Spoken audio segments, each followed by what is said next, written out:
Good morning बच्चे। आप लोग को स्क्रीन पर दिख रहा होगा, लिखा हुआ है कि वक्रता त्रिज्या और फोकस दूरी में क्या संबंध है। क्या क्वेश्चन लिखा हुआ है?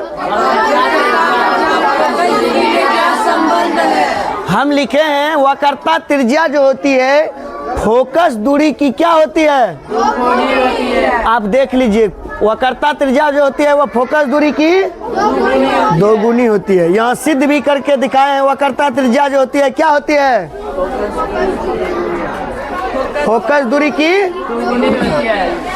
उसी बात को दूसरे भाषा में लिख सकते हैं हम, फोकस दूरी जो होती है वक्रता त्रिज्या की क्या होती है? आधी होती है। वक्रता त्रिज्या की क्या होती है? आधी होती है। यह चित्र बनाया गया है। क्या बनाया गया है? चित्र में बताया गया है ये कौन दर्पण है, और हम आप लोग को बताए थे कि वक्रता केंद्र और ध्रुव के बीच के दूरी को क्या कहते हैं? और बताए थे फोकस और ध्रुव के बीच के दूरी को क्या कहते हैं? आपको बताए थे जब आपतित किरण हो करके, आपतित किरण होती है जब वह परावर्तित होती है तो किस हो करके गुजरती है? कहाँ से होकर के गुजरती है? फोकस से होकर के गुजरती है। यह आप देख लिए हैं, फोकस से होकर गुजारे हुए हैं। यह वक्रता केंद्र है ना। अब हम आप लोग को बताते हैं ये हुआ कौन किरण? ये कौन किरण हुआ? ये जो बिंदु होगा ये आपतन बिंदु होगा, नहीं पढ़ाए हैं समतल दर्पण में? तो ये कौन कौन होगा? कौन कौन आई मतलब आपतन कौन? आपतित किरण आपतन कौन? और ये कौन आर कौन कौन हुआ? कौन कौन हुआ? यहाँ तक में कोई दिक्कत? चलिए आगे। अब इसमें हम कुछ नहीं किए हैं, इसी चीज को हम यहाँ लिखे हैं भाषा में, सुन लो। हम लिखे हैं माना कि अवतल दर्पण पर, कौन दर्पण? यही चीज उत्तल में लिखते, क्या लिखते? यही लिखते, माना कि अवतल दर्पण पर ए बी आपतित किरण है। ए बी क्या है? उसी को लिखे हैं तथा बी एम परावर्तित, यही चीज है ना, बात खत्म। लिखने में भी किसी को दिक्कत? जो किससे होकर गुजरती है? जो फोकस से। ये बात आपको समझा दिए। जब आपतित किरण होगा तो वह किससे होकर गुजरेगा? फोकस से होकर गुजरेगा, फोकस से गुजरती है। अब यहाँ तक में कोई दिक्कत नहीं। यहाँ चलिए, यदि दर्पण का द्वारक कम हो, कुछ नहीं किए हैं, सिर्फ बात हम बोले हैं कि द्वारक ई जगह वहाँ नहीं होकर के कहाँ हो? कहाँ पर होना चाहिए?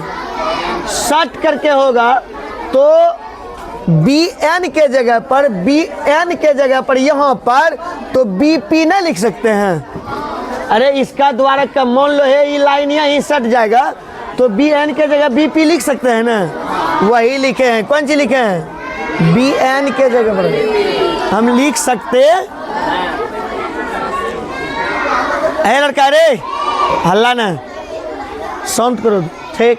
अब हम त्रिभुज लेते हैं। ट्रिक देखो त्रिभुज का। त्रिभुज क्या लिए हैं? B C. देखो ये लाइन देख रहा है, ये लाइन देखा, ये लाइन दिखा, क्या रेखा से त्रिभुज बनता है? बन गया त्रिभुज। त्रिभुज टेन थीटा, यहाँ कौन थीटा? यहाँ क्या माने हैं हम लोग? Theta, tan theta. अब यहाँ आओ, क्या है? टेन थीटा बराबर होता है लंब बटा आधार। सूत्र क्या होता है? ये चीज 10वीं में त्रिकोणमिति में आप लोग को पढ़ाया जाएगा। टेन थीटा बराबर क्या होता है? लंब बटा, पाइथागोरस परिमेय भी पढ़ाए होंगे हम। कर्ण बराबर कर्ण स्क्वायर बराबर लंब स्क्वायर बराबर आधार स्क्वायर बराबर। तो tan थीटा बराबर होता है कौन चीज? क्या होता है? तुम लोग का तो आवाज हमसे भी कम निकल। tan थीटा बराबर क्या होता है? हम बेवकूफ तो हम ना है कि 3 बार बोल रहे हैं इसको। हम बेवकूफो लगते हैं तुम लोग को? पागल तो ना है 3 बार बोल रहे हैं इस जगह? कोई बात है? ये चीज कैच नहीं करता है, कैच कर लेता है। ओ एक बार तो हम बोलिए दिए हो गया। हमको भी आता है एक बार में समझा देना, इसको ना आता है इतना हम घींच देते हैं यहाँ। tan थीटा बराबर क्या होता है? अब देखो यहाँ लंब क्या होगा इस त्रिभुज में? त्रिभुज ऐसे हुआ, ऐसे ही हुआ, तो लंब होगा ये खड़ा वाला। तो खड़ा वाला को क्या कहेंगे? bn। आधार ई हुआ लंब, और आधार होता है लंब बटा आधार। आधार क्या होगा? cn। वही लिखे हैं tan थीटा बराबर bn बटे cn। यहाँ तक समझा? अब लिखे यदि थीटा का मान अल्प हो, बहुत कम हो थीटा का मान, यहाँ 0 लगभग थीटा का मान, तो थीटा बराबर क्या लिख दिए? bn बटे cn। यहाँ तक समझा? थीटा खाली हटा दिए। समझ में आया? ठीक। यहाँ तक समीकरण क्या मान लो? अब समीकरण किस में जाए? अब छोड़ दो, इस त्रिभुज का कहानी खत्म। त्रिभुज और है, इस पे नजर डालो। BFN। अब की बार यहाँ से का त्रिभुज नहीं लिया, अभी छोटा वाला लिया। समझा? यहाँ क्या लिखे? यहाँ tan 2 थीटा, इसको 2 थीटा माने हैं, यही ना? tan 2 थीटा बराबर क्या लिखेंगे?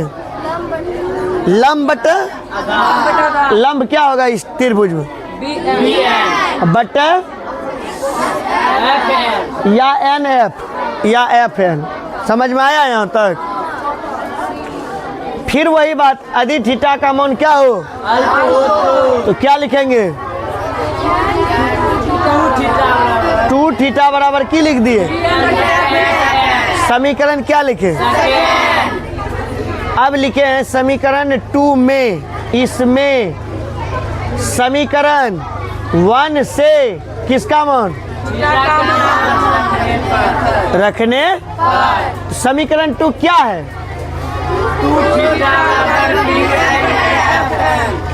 2 गुना थीटा का जगह पर क्या रखेंगे? समझ में आया? यहाँ बराबर क्या लिखेंगे? bn कटेगा? कटेगा। ठीक। क्या बचा यहाँ? क्या बचा? 1 बटे। अब यहाँ से थोड़ा सा दिमाग वहाँ लगाओ तुम लोग। cn को हम pc लिख सकते हैं। तुम देखो ये जब ऐसे में सटल रहेगा तो nc को हम pc ना लिख सकते हैं? वही तो लिखे हैं pc। समझ में आया? यहाँ fn को fn, f और n लिखा है, fp ना लिख सकते हैं? वही लिख दिए fp या pf, एक के बात हुआ। समझ में आया यहाँ तक? इससे यहाँ तक आ गया। अब चलिए एक चीज समझने के लिए, अब सर r कैसे लिख दिए? आपको हम पढ़ाए हैं ध्रुव से केंद्र तक की दूरी को क्या कहते हैं? वक्रता। तो यहाँ से यहाँ तक के दूरी को क्या कहते हैं? वक्रता त्रिज्या को किस चीज से सूचित करते हैं? क्या लिखे? समझ में आया? चलिए यहाँ कैसे लिखे? आप लोग को हम पढ़ाए हैं कि ध्रुव और फोकस के बीच की दूरी को क्या कहते हैं? उससे किस चीज से सूचित करते हैं? तो छोटी f लिख दिए, कोई दिक्कत है? चलिए यहाँ गुना कर दिए। क्या कर दिए? कई चीज 2 गुना f, r गुना 1। यहाँ f इधर गुना में उधर जाएगा तो भाग हो गया, 1 सिद्ध ई हुआ। R बराबर 2F हो गया सिद्ध, दूसरा सिद्ध हो गया F बराबर R बटा, यही तो हम कह रहे थे सिद्ध करने की। अतः फोकस दूरी जो होता है वक्रता त्रिज्या की क्या होती है, और दूसरा वक्रता त्रिज्या फोकस दूरी की, यही क्या है, संबंध है। यही क्या है, संबंध है। समझ में आया, कोई दिक्कत? चलिए देखिए आगे क्लास। आप लोग को अभी जो पढ़ाए थे, क्या पढ़ाए थे, सिद्ध किए थे हम F बराबर R बटा 2, यही सिद्ध किए हैं। अब आप लोग को केस पढ़ा रहे हैं। केस का हिंदी होता है स्थिति। बताए हैं कि कोई भी वस्तु कहाँ रख देंगे क्या प्रतिबिंब बनेगा, वही चीज़ है, बताए थे ना। चलिए अब हम लिखे हैं, जब लड़का कलम बंद, जब वस्तु अवतल दर्पण के फोकस और ध्रुव के बीच स्थित हो। हम जो वस्तु रखने के लिए चले हैं, कहाँ से कहाँ, फोकस कहाँ में है, यहाँ पे, और ध्रुव कहाँ है, इसके बीच में हम किसको रख रहे हैं, किसको रख रहे हैं, पढ़ो यहाँ, दिमाग दो यहाँ, किसको रख रहे हैं, वस्तु को हम कहाँ रख रहे हैं, फोकस और बीच में वस्तु को रख रहे हैं। तब किरण आरेख क्या होगा, वहां कहेगा खींचे, दे देगा दूरमड़ा में, तब इस प्रकार की चित्र बनेगा। देखो चित्र को भी याद नहीं करना है, चित्र हमेशा देखो क्या करना है, ऐसे बना दिए, बना दिए, चित्र को याद नहीं करना है। प्रधान अक्ष जो होबे करता है, ध्रुव यहाँ होबे करता है, फोकस यहाँ पर होबे करता है, केंद्र यहाँ पर होबे करता है, याद नहीं करना है हमको। इस पे क्या करना है कि यहाँ देखो क्या लिखा है, फोकस और ध्रुव के बीच, तो फोकस और ध्रुव के बीच कहाँ है, फोकस कहाँ है, फोकस, रुक जा, कहाँ पे है,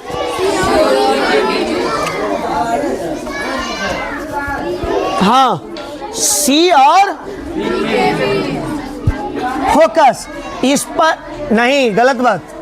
हम कहते हैं वस्तु अवतल दर्पण के फोकस और ध्रुव के बीच में है जी, तो फोकस और ध्रुव के बीच में तो ये हुआ, बीच में रख करके इसको ऐसे लौटा दिए। हम जानते हैं ये हुआ आपतित किरण, ये कौन किरण हुआ, जब यह परावर्तित होती है तो किस हो करके गुजरती है, प्रधान अक्ष से गुजरता है, ये फोकस से होकर के गुजरता है, ये बात निश्चित है। जैसे ही देखो तुम आपतित किरण आया, वो हमेशा जब भी गुजरेगा किस होकर के, अधवा ही बात, किस होकर के गुजरती है, फोकस से होकर के, यही बात याद रखना। इसको देखो ये ऐसे परावर्तित हुआ, फोकस से होकर गुजरा, बस अब कुछ नहीं करता है। ये भी पढ़ाए हैं, जो आपतित किरण केंद्र से होकर के गुजरती है, वह परावर्तित भी केंद्र से होकर ही होती है। दो बात, जो आपतित किरण हमेशा परावर्तित किरण जो होती है वह फोकस से होकर, दूसरी बात, यदि कोई किरण केंद्र से होकर के जाती है वह परावर्तित होती है तो पुनः किस होकर के होती है, ये बात याद हुआ, हो गया ना। चलिए अब चलिए, यहाँ वस्तु को हम कहाँ रखे हैं,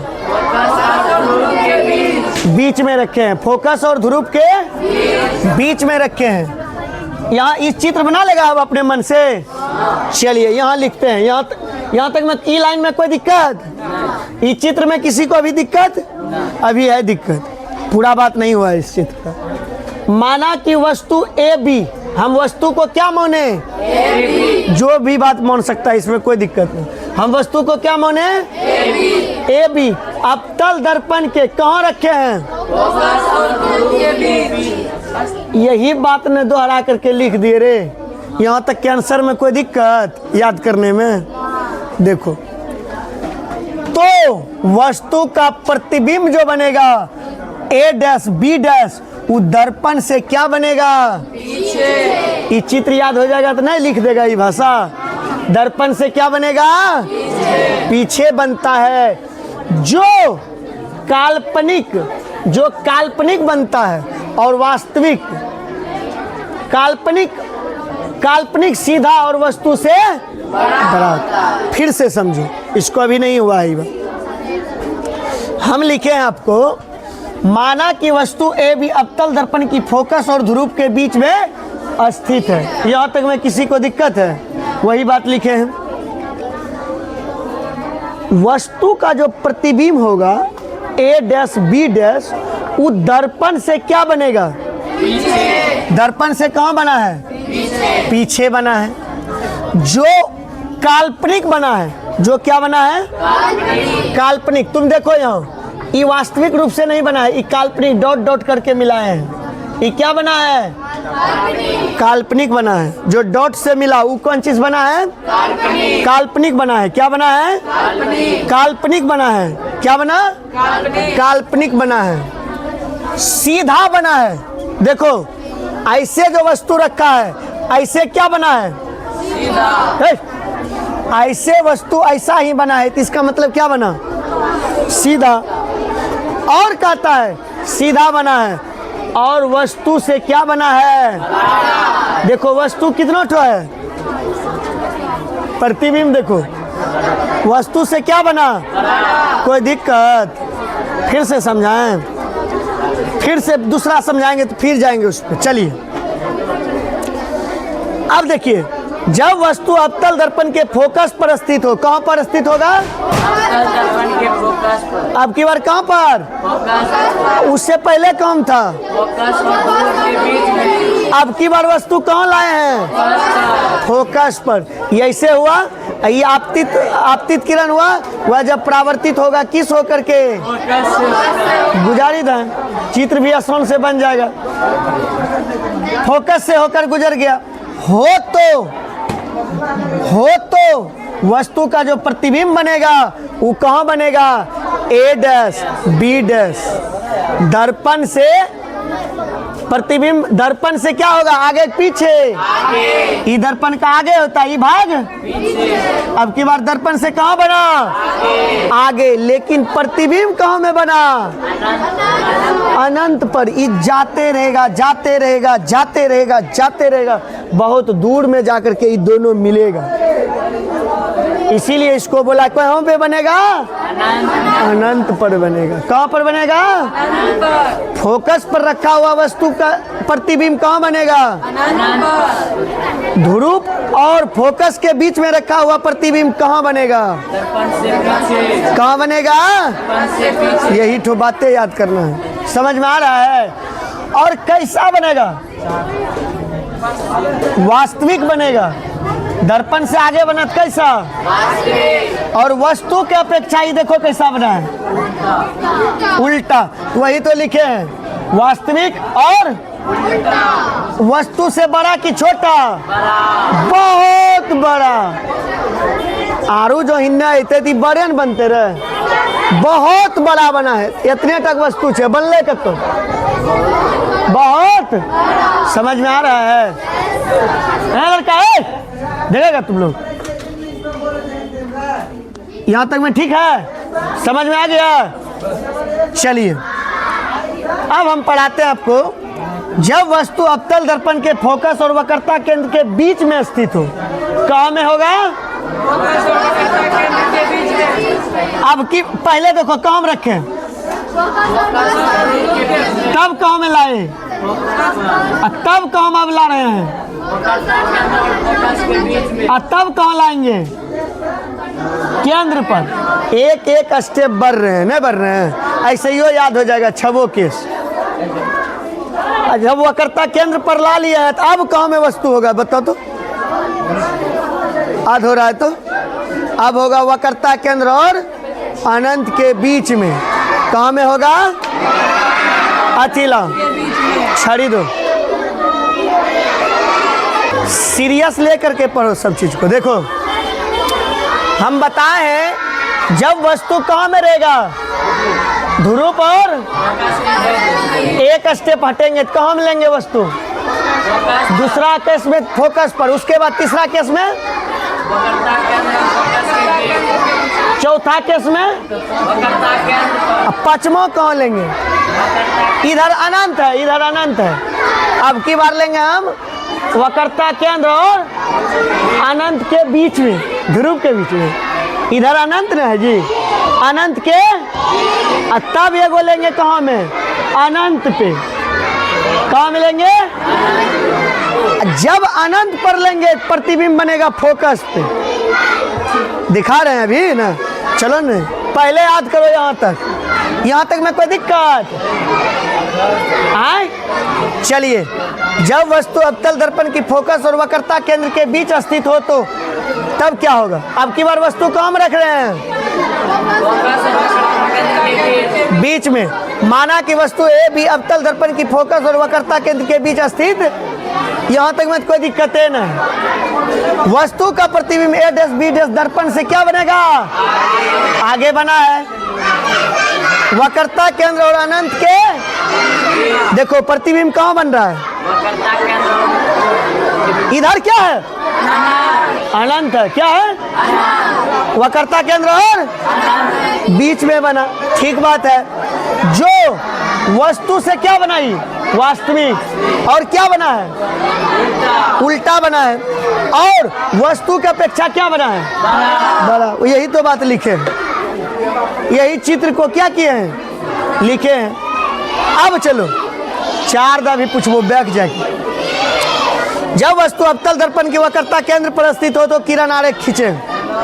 अब की बार दर्पण पर वस्तु कहाँ लाए? प्रतिबिंब भी कहाँ में बनेगा? वक्रता केंद्र पर। जो क्या बनेगा? वास्तविक उल्टा और वस्तु की अपेक्षा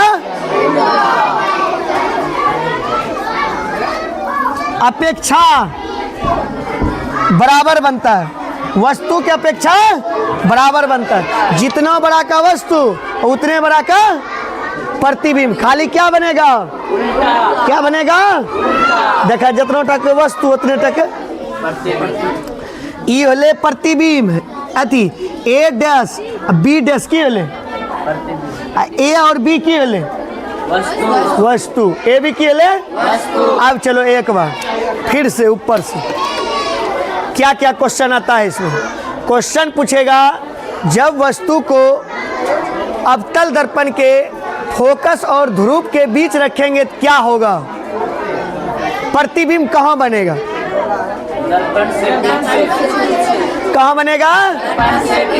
पूछेगा, जब वस्तु अवतल दर्पण के फोकस पर स्थित हो तो प्रतिबिंब कहाँ बनेगा? दर्पण से आगे। जब वस्तु फोकस और वक्रता केंद्र के बीच स्थित होगा तो प्रतिबिंब कहाँ बनेगा? दर्पण से आगे। कहाँ बनेगा? वक्रता केंद्र और बीच बनेगा। वक्रता केंद्र और बीच बनेगा। जब वस्तु वक्रता केंद्र पर स्थित रहेगा तो प्रतिबिंब कहाँ बनेगा? प्रतिबिंब वक्रता केंद्र पर ही, जो वस्तु के बराबर होगा और वस्तु की अपेक्षा उल्टा होगा, जो वास्तविक होगा। यह सब बात याद हो जाएगा ना? ठीक।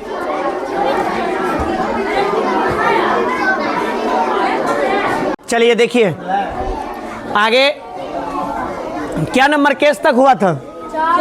4 बता दिए थे। अब होगा कौन? 5 नंबर केस हो रहा है। फर्स्ट केस में आप लोग को हम बताए हैं, जो फर्स्ट केस बताए हैं उसका एक बार रिवाइज कर लीजिए। प्रथम केस में हम बताए हैं, जब वस्तु कहाँ रहेगा? ध्रुव और फोकस के बीच में रहेगा, प्रतिबिंब कहाँ में बनेगा? ये हमको बता दो।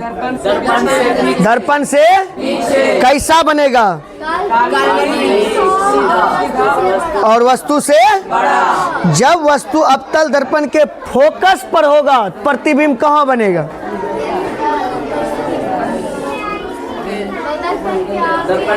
कहाँ बनेगा?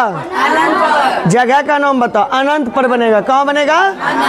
फोकस पर रहेगा तो कहाँ बनेगा? बस शॉर्टकट में इतना ठोक। क्या कैसा बनेगा? बड़ा। वस्तु से जब वस्तु अब फोकस पर आ गया तो वस्तु आएगा अब फोकस और वक्रता केंद्र के बीच में। जब फोकस और वक्रता केंद्र के बीच में रहेगा तब प्रतिबिंब कहाँ बनेगा?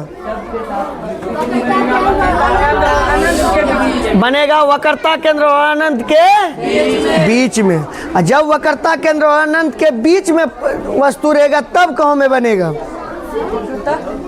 जब वक्रता केंद्र और अनंत के बीच में स्थित रहेगा तब कहाँ में बनेगा? वो तो अभी लिखेबे किए हैं ना, यहाँ तक पढ़ाए थे। जब वक्रता केंद्र पर स्थित रहेगा तब कहाँ में बनेगा? तब वक्रता, सीधी सी बात याद रखो, हम बताते हैं तुमको, ये सीधा याद रह जाता है। देखो, जब ध्रुव और फोकस के बीच में वस्तु रहता है तो प्रतिबिंब काल्पनिक और पीछे बनता है। दर्पण से क्या बनता है? एक ठो याद हो गया, पहला बात याद कर लो, दूसरा मैं आधे नहीं करना है। ध्रुव और फोकस के बीच में रहेगा प्रतिबिंब कहाँ बनेगा? दर्पण से पीछे। अब चलो इसको बढ़ाओ, वस्तु को हम बढ़ा रहे हैं, वस्तु को हम फोकस पर रखेंगे तो प्रतिबिंब कहाँ में बनेगा? अनंत पर बनेगा। कहाँ में बनेगा? ये सीधा लेके चल जाओ, यहाँ से लेके अनंत पे। कहाँ चल जाएगा? पहला याद कर लेना है, दूसरा याद करने की कोई जरूरत नहीं है। ध्रुव और फोकस पर रहेगा तो कहाँ बनेगा? दर्पण से पीछे। कहाँ में बनेगा? दर्पण से पीछे। और ध्रुव अति फोकस पर रहेगा तब कहाँ में बनेगा? अनंत पर। कहाँ में बनेगा? पहला बात याद कर लो, अनंत पर। और ध्रुव फोकस और वक्रता केंद्र के बीच में रहेगा तब कहाँ में बनेगा? उधर से अब घटाओ, बना, उधर से घटने लगा। जब वस्तु वक्रता केंद्र पर ही आ जाएगा तो कहाँ में बनेगा? तब वक्रता। उसके बाद चलो, जब वक्रता केंद्र और अनंत के बीच में रहेगा तब वस्तु प्रतिबिंब किधर बनेगा? हाँ, वक्रता केंद्र और फोकस के बीच में बनेगा। हाथ को देख नहीं रहा है ध्यान से, जो हाथ को देख लेगा, जो ट्रिक को पकड़ लेगा, इसको याद करने की कोई जरूरत नहीं है, नहीं तो याद करते रह जाएगा, याद नहीं होगा। हम बोल रहे हैं उसको सुनो बढ़िया से, फिर से बोलेंगे। वक्रता केंद्र और अनंत के बीच में रहेगा तो किसके बीच में बनेगा? वक्रता केंद्र और फोकस के बीच में। याद हुआ? कैसा बनेगा? तो कैसा बनेगा? तो वास्तविक बनेगा। उल्टा बन रहा है और वस्तु से छोटा। देखो वस्तु कितना बड़ा है, यहाँ प्रतिबिंब कितना बड़ा है। याद हुआ? चलिए छठा। अब वस्तु यहाँ तक आ गया है, इसके बीच में है। अब वस्तु रहेगा तो कहाँ में रहेगा? इधर क्या है जी? क्या दिमाग लगाता है तुम लोग? इधर क्या है? अनंत पर। इसके बीच में रह गया तो अब तो अनंत पर न जाएगा। जब अनंत पर रहेगा तब कहाँ में बनेगा? तब वो फोकस पर बनेगा। कहाँ पर बनेगा? बस बात खत्म है, इसमें कुछ। जब फोकस पर रहेगा तब कहाँ में बनेगा? अब बताओ, कहाँ में बनेगा? अनंत पर। इसको पहले 1 नंबर का छोड़ दो, 2 नंबर लियो, साथ करो। जब फोकस पर रहेगा तो प्रतिबिंब कहाँ में बनेगा? और जब अनंत पर वस्तु रहेगा तो फोकस प्रतिबिंब कहाँ में बनेगा? दोनों बात याद हुआ? तीसरा 3 नंबर केस पर चलो। 3 नंबर केस कहता होगा कि यदि प्रतिबिंब फोकस और वक्रता केंद्र के बीच में होगा तो प्रतिबिंब कहाँ बनेगा? बताओ। बीच में बनेगा। वक्रता केंद्र और अनंत के बीच। अभी वस्तु इधर हटा रहे हैं, अब फोकस पर से आए, ये दोनों के बीच में। अब किस पे आएंगे? वक्रता केंद्र पर रहेगा तो प्रतिबिंब भी कहाँ बनेगा? यहाँ तक याद हुआ? अब चलो वस्तु को कहाँ ले जाएंगे? वक्रता केंद्र और अनंत के। तो प्रतिबिंब कहाँ, कौन बीच में चल जाएगा? वक्रता केंद्र और फोकस के बीच में। और जब प्रतिबिंब अनंत पर जाएगा, वस्तु अनंत पर जाएगा तो प्रतिबिंब कहाँ में बनेगा? याद हुआ? छबो याद हो गया? बातें खत्म। जो इस ट्रिक को पकड़ लिया उसको याद करने की कोई जरूरत नहीं है। पकड़ा ट्रिक? क्या पकड़ा? अब हम बोलते हैं, जब वस्तु अनंत पर रहेगा तो प्रतिबिंब कहाँ में बनेगा? जब वस्तु वक्रता केंद्र पर रहेगा तो प्रतिबिंब कहाँ में बनेगा? अच्छा, जब प्रतिबिंब वक्रता केंद्र और फोकस के बीच में रहेगा तब प्रतिबिंब कहाँ में बनेगा? हाँ, वक्रता केंद्र और अनंत के बीच में। जब प्रतिबिंब जब वस्तु फोकस पर रहेगा तो प्रतिबिंब कहाँ में बनेगा? अनंत पर। जब वस्तु फोकस और वक्रता केंद्र पर रहेगा, वक्रता केंद्र के बीच में रहेगा तब कहाँ में बनेगा? वक्रता केंद्र और के बीच में। जब वस्तु वक्रता केंद्र पर रहेगा तब प्रतिबिंब कहाँ में बनेगा? वक्रता पर। जब प्रतिबिंब वक्रता केंद्र और अनंत के बीच में रहेगा तब प्रतिबिंब कहाँ में बनेगा? सॉरी, क्वेश्चन है गलत है। जब वस्तु वक्रता केंद्र और अनंत के बीच में रहेगा तो प्रतिबिंब कहाँ में बनेगा? वक्रता केंद्र और फोकस के क्या गो हुआ? 5 गो पूछे। पहला नंबर का याद कर लेना है। जब ध्रुव और फोकस के बीच में रहेगा तो प्रतिबिंब कहाँ में बनेगा? दर्पण से। जो कैसा बनेगा? काल्पनिक और सीधा बनेगा। जो काल्पनिक बनेगा वो क्या बनेगा? इधर जो आगे रहेगा वो सब क्या बनेगा? वास्तविक बनेगा। इधर जितना भी है क्या बनेगा? और वस्तु से बड़ा भी बनेगा, छोटा भी बनेगा। किसी की जगह बड़ा छोटा को खाली याद करना है। दर्पण से देखो, इधर यदि प्रतिबिंब बन रहा है तो वास्तविक, इधर बन रहा है तो काल्पनिक। एक बार ही बना है, वास्तविक सब में लगा देंगे। ये याद करने की जरूरत नहीं पड़ता है। केस आधुआ छबो। ठीक, अब आगे पढ़ाते हैं क्लास को। तो अब लड़का रे देखेगा,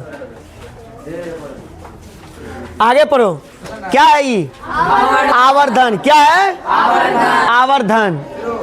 प्रतिबिंब की ऊंचाई, जो प्रतिबिंब की ऊंचाई होती है, प्रतिबिंब की ऊंचाई को h डैश से सूचित करते हैं। किससे करते हैं? कौन चीज करते हैं? h डैश से। ठीक। और वस्तु की ऊंचाई को h से सूचित करते हैं। किससे करते हैं? h से सूचित करते हैं। किससे करते हैं? h से सूचित करते हैं। पहला समझो इसको। प्रतिबिंब की ऊंचाई को कौन चीज सूचित किए? और वस्तु की ऊंचाई को कहता अनुपात को आवर्धन कहते हैं। अनुपात मतलब होता है भाग को क्या कहते हैं? पूछेगा आवर्धन किसे कहते हैं?